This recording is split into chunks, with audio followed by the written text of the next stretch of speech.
Miércoles de análisis con René Delgado, ya lo adelantábamos. René, ¿cómo estás? Daniel, bien. Enrique. Vaya días. Vaya día, estaba viendo la edición tremenda del noticiario y justamente, Daniel, quería destacar cómo a partir del 14 de octubre prácticamente es el crimen el que fija la agenda. Desde Aguililla. Desde Aguililla, en efecto. De hecho, ese día se dio un informe donde supuestamente habíamos alcanzado un punto de inflexión en cuanto a homicidios se refiere, pero ese día justamente se dio en el Aguaje, Aguililla, en Michoacán, una emboscada que dejó por saldo 13 policías muertos y 3 heridos. Luego, al día siguiente, en un supuesto enfrentamiento entre militares y criminales en Topo Chica, Guerrero, se dio otro acontecimiento de este tipo, dejando un militar y 14 civiles muertos. 3, el jueves de esa semana tuvo lugar el operativo fallido o el tropiezo táctico que supuso la muerte de 8 personas, hablan también de 13 allá en Culiacán, donde se aprehendió y liberó a Ovidio Guzmán. Y dio lugar a un incendio que aún hoy arroja y presenta flamas. 4, el martes 22 de octubre, aquí en la Ciudad de México, se dio un golpe espectacular al cártel de la Unión Tepito, que terminó en un fiasco espectacular. El sábado 26 chocaron en Morelia policías y presuntos delincuentes, saldo un policía y 4 civiles muertos. El martes 29, el alcalde de Chalco, Francisco Tenorio, es objeto de un sujeto de un atentado y muere días después.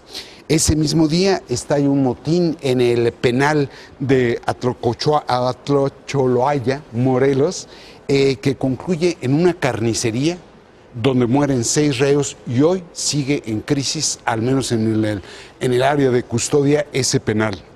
8, el miércoles 30, 2 semanas después de lo ocurrido, se informa y rinde cuentas de lo que pasó en Culiacán, pero el ejercicio termina en una confrontación entre el Ejecutivo y la prensa. 9, el domingo pasado, 3 de noviembre, asesinan a 5 personas en Uruapan, Michoacán, en un tianguis de autos. Y encuentran una camioneta con 5 cuerpos en la carretera Villahermosa Frontera, allá en Tabasco. Y 10, por último, la tragedia que ustedes han venido reseñando a lo largo de la edición del noticiario. 3 mujeres muertas, 6 menores acribillados en los límites de Sonora y Chihuahua.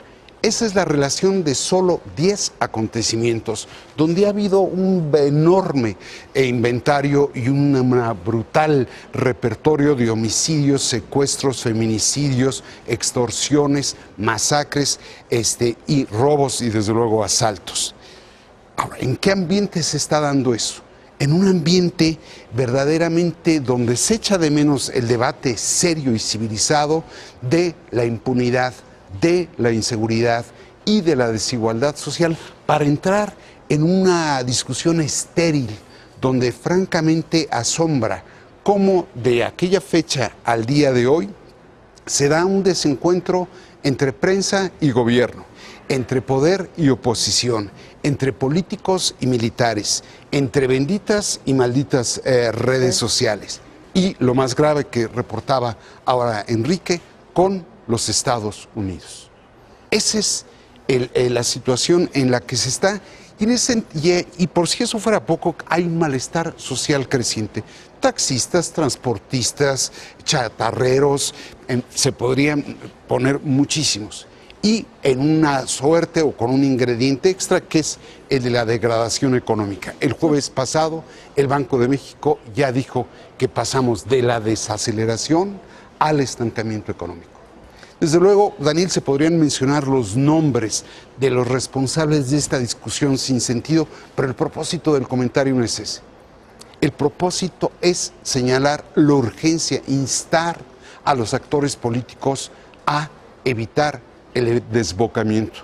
Un desbocamiento que podría precipitar al país a una crisis. Y creo que es hora de buscar coincidencias en vez de subrayar diferencias. Vaya recuento el que nos haces, René. Platicábamos, Enrique y yo, del agravante de que las 9 víctimas del lunes en Sonora, en los límites con Chihuahua, tuvieran la doble nacionalidad. ¿Cambiará la dinámica entre ambos gobiernos? Pero desde luego, digo, lo que han reportado es una suerte de ayuda en la que uno dice, mejor no colabores conmigo. Sí. Es muy delicado. Muy delicado. Y la cobertura de los medios estadounidenses ayer, brutal. El tono del embajador Landau ya cambió. Sí. Claro, de los antojitos a esto. Así es, así es. Vaya recuento. René, muchas Gracias, René. gracias. A ustedes. Nos vemos el próximo miércoles. Con gusto.